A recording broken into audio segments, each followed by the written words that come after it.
Hey everybody, welcome to the 1804 Show, Chapter 2. I'm your host, Dollar Will, and this is another episode of 1804 History.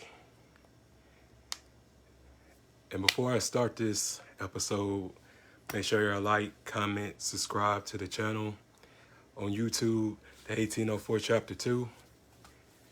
And if you want to leave a donation, Cashapp will be in the description. But yeah, I really wanted to talk about this man. I really been looking him up all day and stuff like that. And just to think what happened to him was really unfortunate. And I wanted to just tread lightly. And whenever I do these episodes, man, especially about a person who isn't here anymore, I just want to make sure that I humanize anybody and just make sure that he get their just due. Because not all heroes wear capes. And not all heroes have superpowers. Mostly, they are brave. They're willing to risk it all. They're willing to sacrifice their lives for the common good. And it just so happens, this man was totally, drove to such pain and misery for doing his job. And, a lot of people don't understand how hard it was just the crack cocaine epidemic, in the 80s and the 90s. So he came across something that was upsetting to the powers that be and the people that control the country. And he put his life on the line and just wanted to just do his job and wanted the truth to come out. And people don't really understand how hard that is to willing to give up all you know and what you have in order to save people and also hold people accountable. And us as individuals, we would never know what we would do if we in someone else's shoes. He literally left the country and went to Nicaragua and met with some serious people in order for him to write the famous piece, Dark Alliance. And once that story was submitted and once that story was published, it practically made national attention. Not only that, it got him in trouble, but it got the people that he worked for in trouble.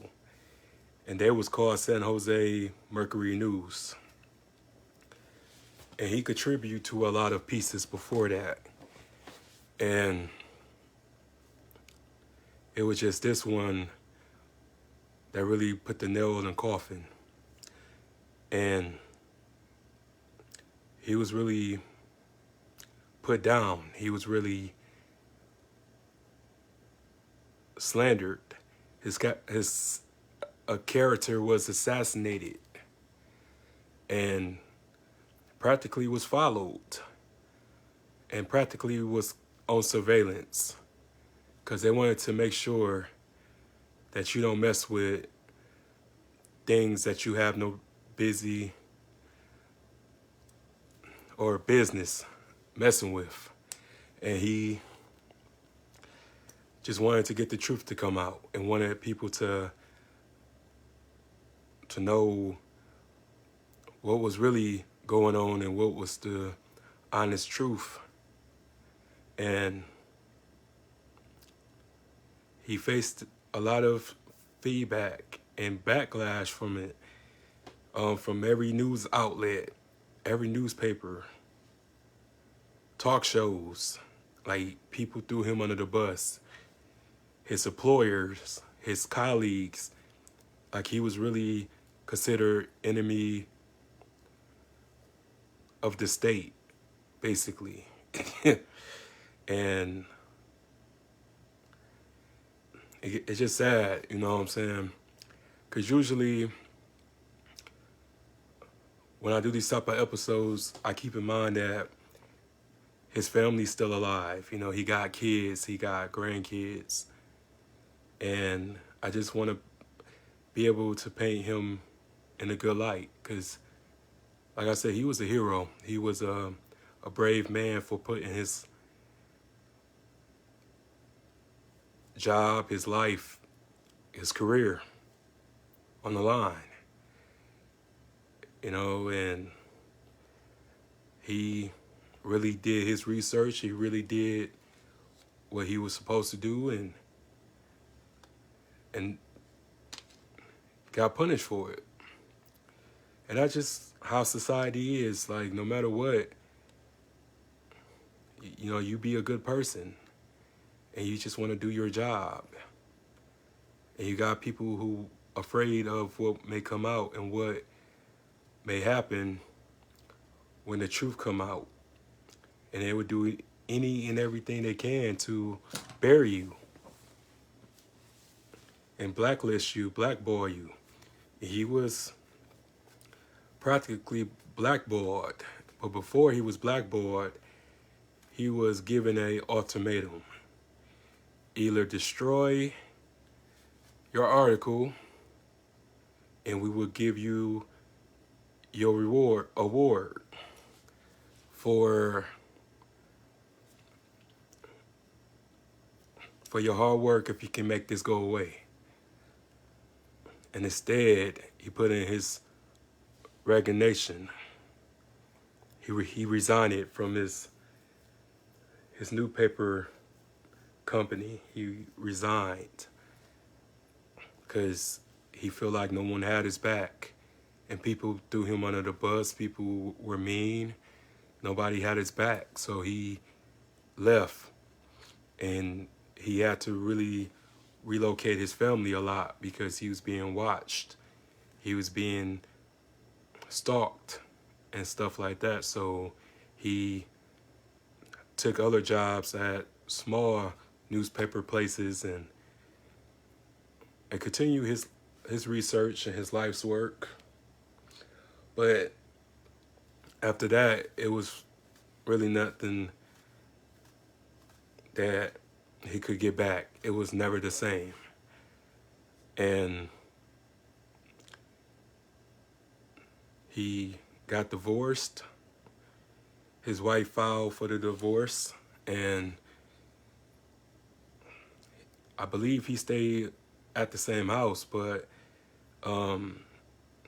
he was no longer with his family anymore. And he faced a tragic end. And I wish that we would have been told about this, because this is really important. And he really was just trying to make sure people was held accountable for what they done. And I respect that. I admire that. For anybody who try to stand up against the establishment, against the oppressed, and for the ones that's oppressed, they released crack and guns and a little bit of everything in the black community.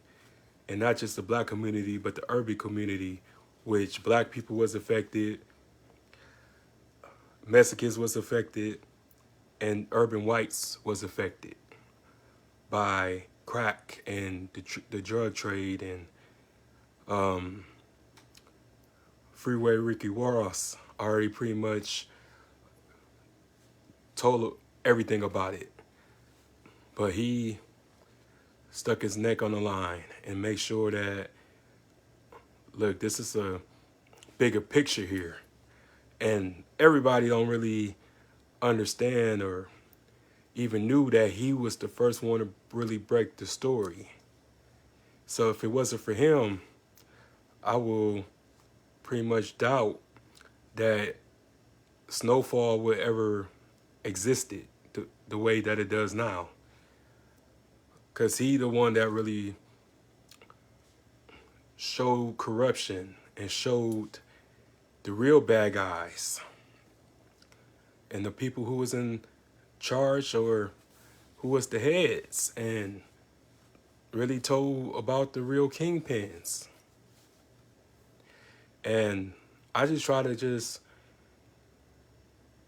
get people to understand that, like, no matter what, man, if you live in a lie, you're not going to be happy forever. And then when you tell the truth, at least you feel better despite having your life destroyed and having your life in danger, because the truth is the truth. The truth going to always outweigh the lie. And I just respect the fact that he didn't bow down. He stood his ground. He was his own man. He was just fierce to the end.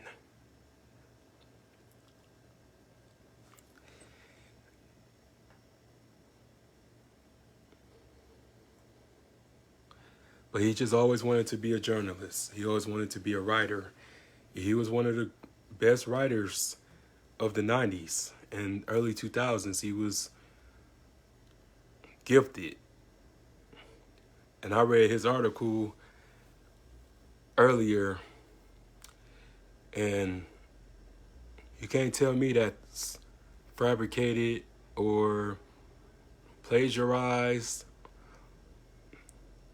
You can't tell me that that wasn't as authentic that you can be.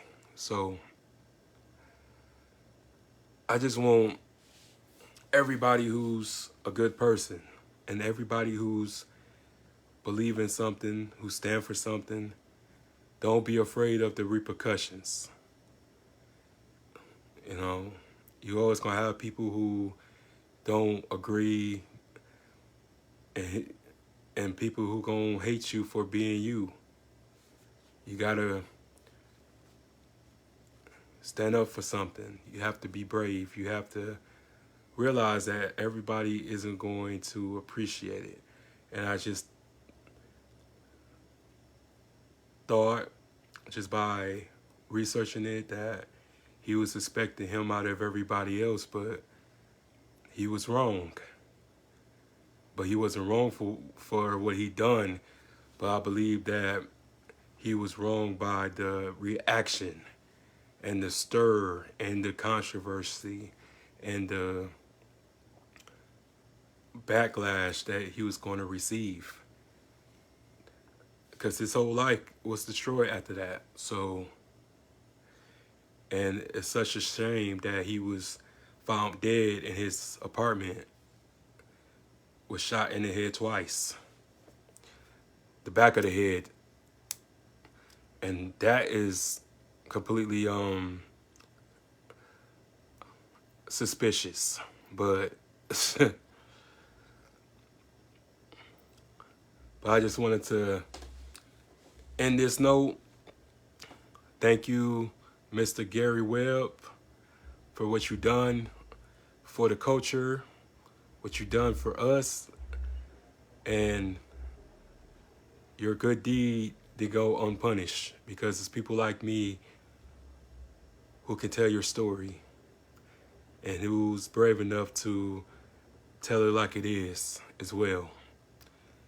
And I just wanted to thank you for your research, and thank you for your courage for standing up for us little guys.